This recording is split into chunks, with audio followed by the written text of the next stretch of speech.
cả nước thôi. Đi cả đi, to quá. Thôi, cho này cả ta nhá, thôi được ăn nhá. Không giỏi đâu. Không giỏi. Cả được quá. Đá.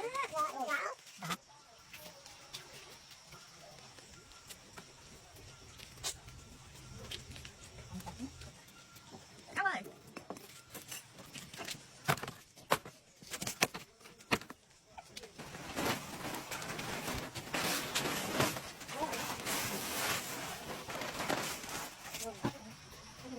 Bóc lên rồi. À thôi để mẹ. Thôi, để mẹ con cầm đi. Nó lỗi nhưng mà nhá. Nhưng mà.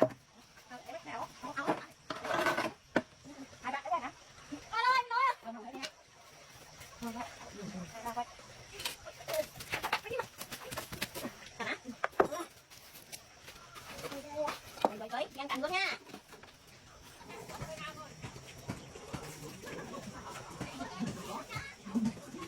Ăn được hả?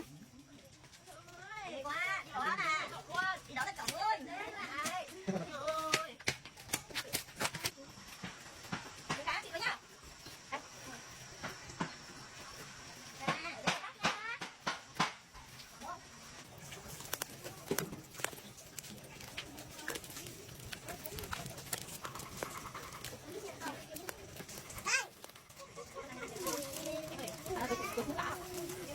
Tối đâu bác Vũ.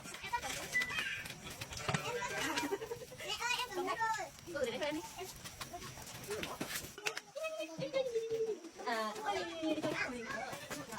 Em cũng đang muốn nhặt không được. Không yêu em cũng đang muốn nhặt không được. Đi nước hai nước. Đi nước này.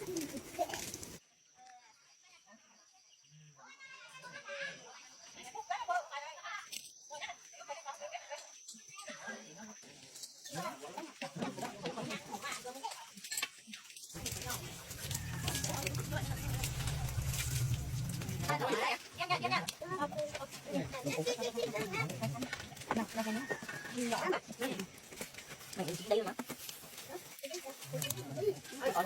Mẹ. Đi thấu ra vô nè.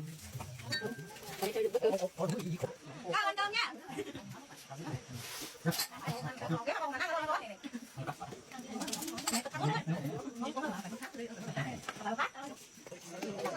Cái đầu của ngươi đang con gì ạ? Không mấy đâu à. Ủa, không tin.